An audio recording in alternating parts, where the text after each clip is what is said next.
Another 3 weeks of lockdown. Although we expected it, it was hard when we heard it, wasn't it? 3 weeks is a long time, and of course it may not even end then.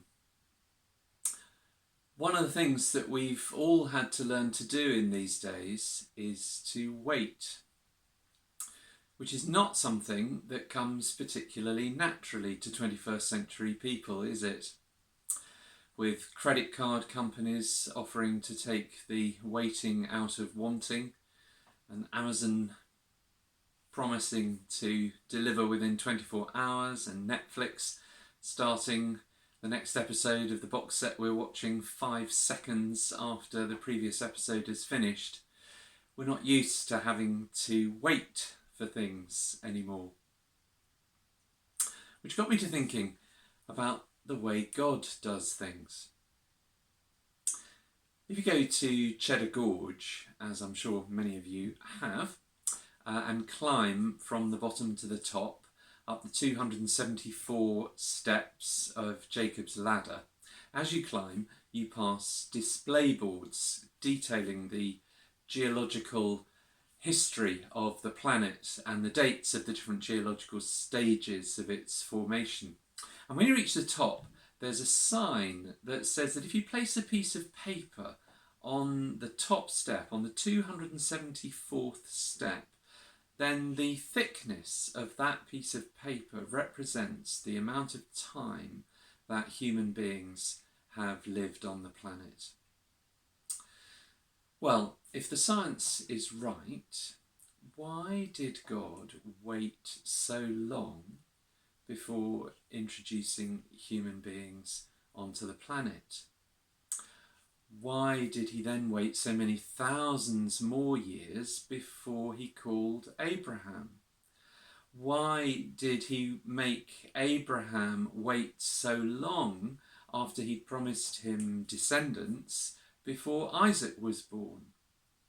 Why did he wait 400 years before delivering his people from the misery of slavery in Egypt? Why did he wait 400 years of silence between the end of the Old Testament period and the birth of Jesus? Why has he waited over 2,000 years, and still counting, to fulfill his promise that Jesus will return to establish the kingdom of God? Why so often do we have to wait so long for God to answer our prayers? Why, in so many cases, are we still waiting? To some of these questions, we are given partial answers in the Bible. For some of them, we can infer answers from what the Bible does tell us, but others, we just don't know. We're not told. But in all of them, a couple of things are clear. And the first is that God takes his time. 2 Peter chapter 3 verse 8 says, "But do not forget this one thing, dear friends. With the Lord, a day is like 1,000 years, and 1,000 years are like a day." God is never rushed. His work of love is a deep work. It takes time. His work of transforming sinners, preparing them for glory, is not a quick fix. It's a slow, profound, mysterious, lasting work. And he's prepared to take his time to achieve it.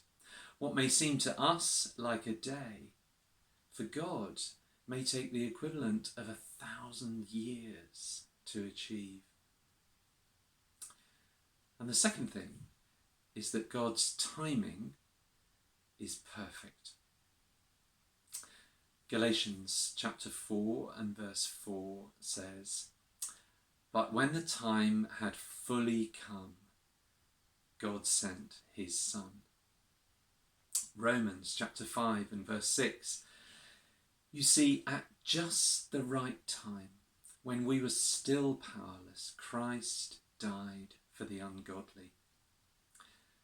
Ephesians 1 and verse 10 speaks of the mystery of God's will that is to be put into effect when the times will have reached their fulfillment.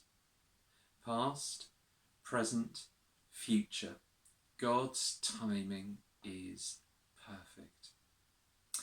In all that he does, God will take exactly the right amount of time to do it, and he will do it at exactly the right time. God's timing is perfect. So what do these two things mean? Well, they mean, first of all, that we can trust God.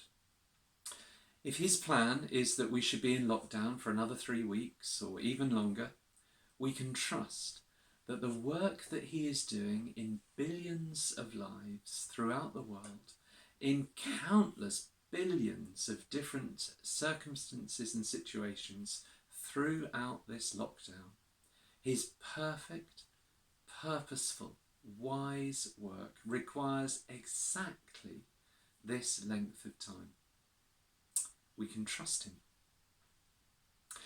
And it means, secondly, that we can ask him for the fruit of patience in our lives.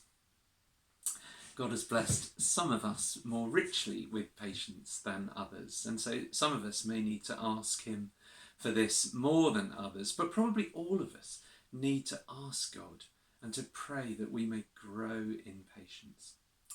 And the greater our trust in God and in his timing, the greater our patience will grow. And then finally, we should ask God to show us what work he is doing in our lives, what lessons he is wanting to teach us in these days, and to give us grace not just to understand this work, but to join him in doing it. What are the sins that he is exposing?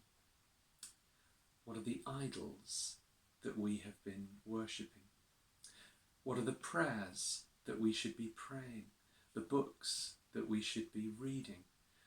The relationships that we should be investing in? Who are the people we should be telling about Jesus? How does God want us to be different once lockdown is over? What should we be doing now to become the person who can bring greater glory to him once lockdown is lifted? Nothing God ever does is wasted, and it never takes any longer or any less long than it needs to. 2 Corinthians 6 and verse 2 says, "Now is the time of God's favour. Now is the day of salvation." Now, today, in lockdown, how is God working out your salvation in your life in these days? How is he calling you to join him in his work? Perhaps we shouldn't wish lockdown away too quickly. It's going to last exactly the amount of time that God needs it to do his work. Perhaps he is teaching us the value of waiting. Perhaps we should wait on God, wait with God, and let him show us the things he wants us to see.